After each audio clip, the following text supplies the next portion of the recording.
Morning. Today's lesson is on kinetic energy. Kinetic energy is the energy of moving objects, or the energy an object has due to its motion. The two things that give an object energy when it's in motion are its mass and its speed. The more mass an object has that's in motion, the more energy it has.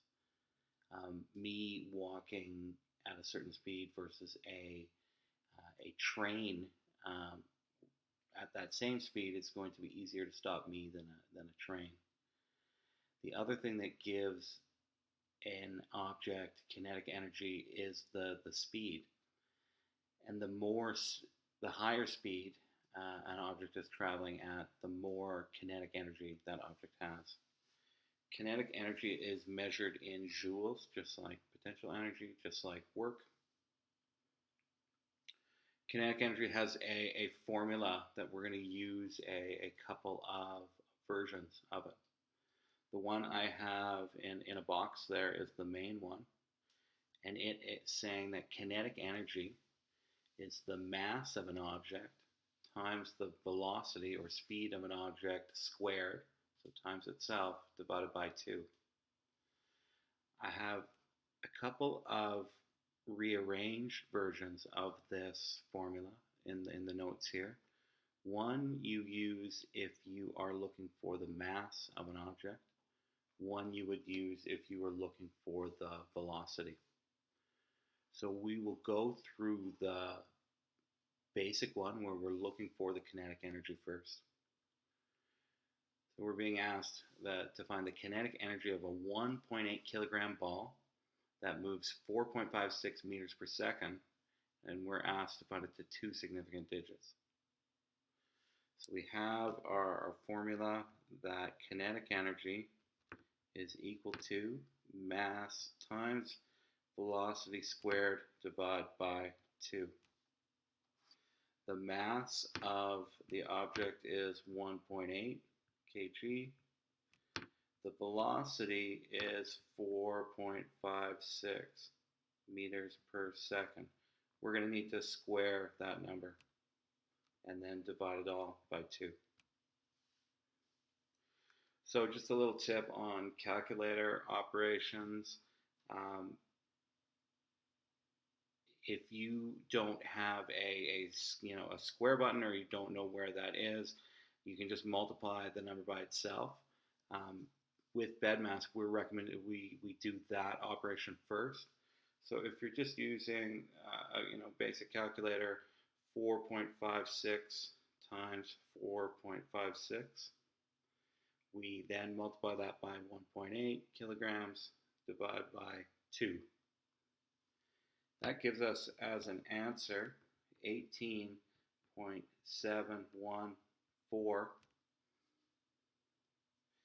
We're asked to have it to suit 2 significant digits, so we round to that second digit,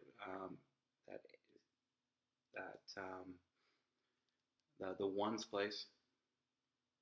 So 18.7 would round up to 19, and we are talking energy, so it is joules. The next type of problem we're going to demonstrate is one that is looking for mass. Now, in the notes I've given you a rearranged formula, but I would just like to go through the algebra quickly of how to get there. When I look at the formula for this question, I'm going to need to find mass, so I'm going to need to get that by itself. To get that by itself, I need to do the opposite thing to the operations that are beside it, or on the same side of it. So the 2 operations that's happening to my mass is it's being multiplied by velocity squared, and it's being divided by 2. So I need to do the opposite of both of those things. I can multiply both sides by 2, and I can divide both sides by velocity squared.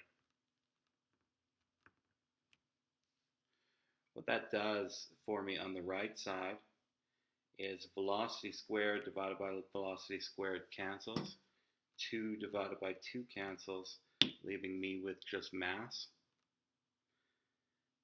And just to rewrite the formula out, mass is found by taking 2 times the kinetic energy divided by velocity squared.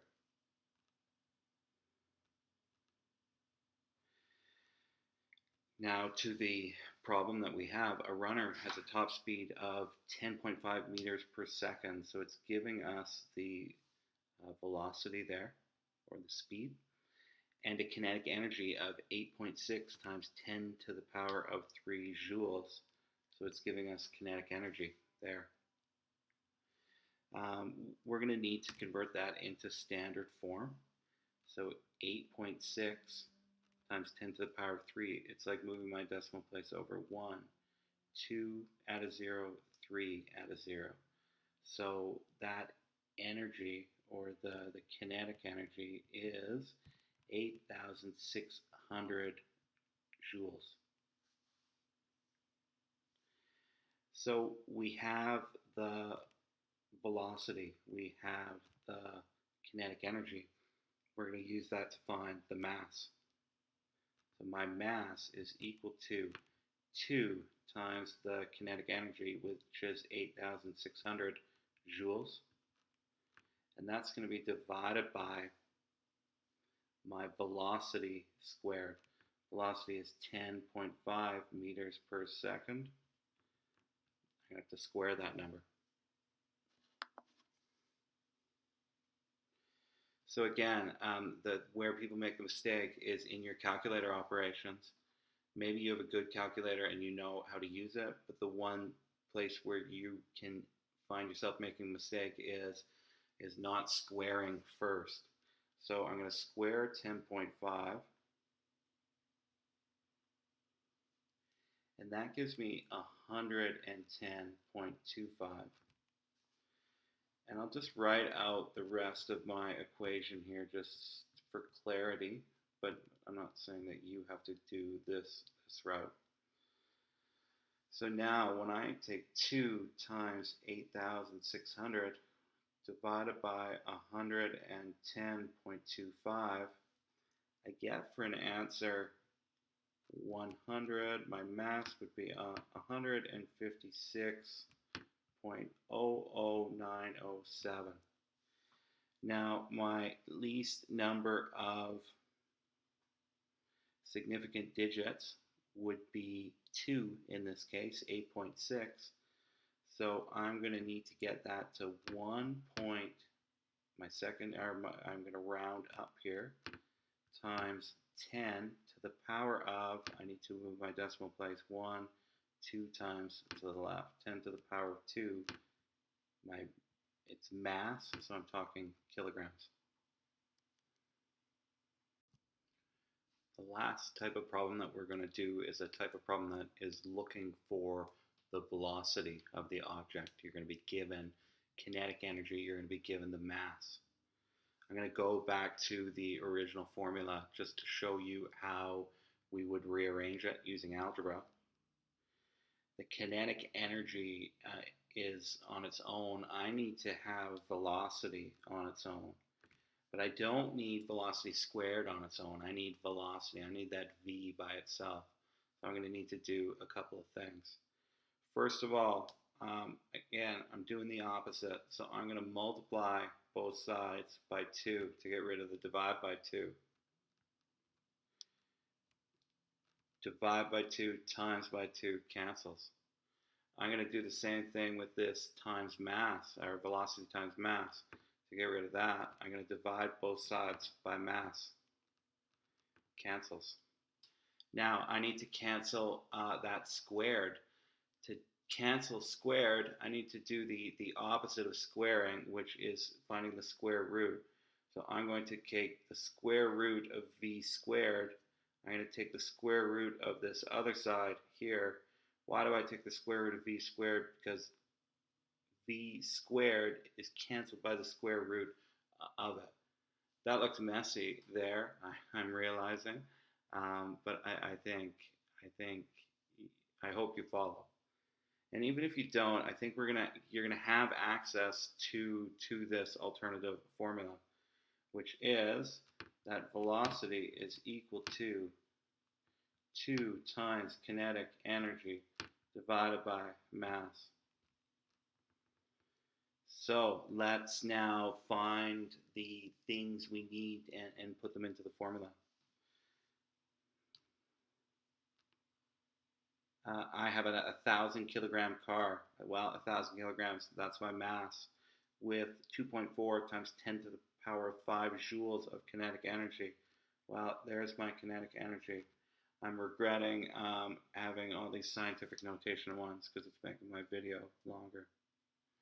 It's traveling along the Highway 63 with a speed limit of 100 kilometers an hour or 27.78 meters per second when converted.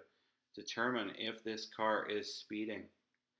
So I have something in scientific notation. I'm going to need to convert it. 2.4 times 10 to the power of 5 is saying 2.4. Move the decimal place over once to make 24. Twice, 3 times, 4 times, 5 times. So 240,000. I'm just going to double check that. Yeah, 240,000 joules is our kinetic energy. So in my equation, I'm going to find the square root of 2 times 240,000 divided by the mass, which is 1,000.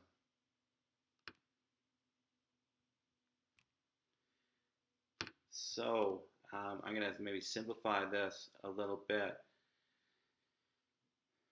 2 times 240,000. 2 times 240,000 would be 480,000. And that's divided by 1,000. Whenever I'm dividing numbers with zeros, I can just cancel them out. Cancel, cancel, cancel, cancel, cancel, cancel. 480 divided by 1 is just pretty much saying 480. So the velocity of this object is the square root of 480. So the square root is going to find me two numbers that are the same that multiply together to give me 480. And those two numbers are 21.9089. We are looking like we want 2 digits for significant digits. So we're going to have to move that to scientific notation.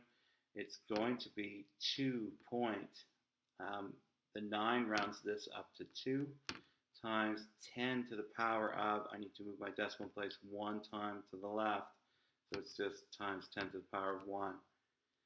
What is our velocity's units? Velocity in our kinetic energy formula is always in meters per second. So there are a couple more pages to your notes. I encourage you to do these ones for sure. These practice problems, these are basic ones. These other extra practice ones are some of them are a little more difficult. So if you don't get there immediately, that's okay.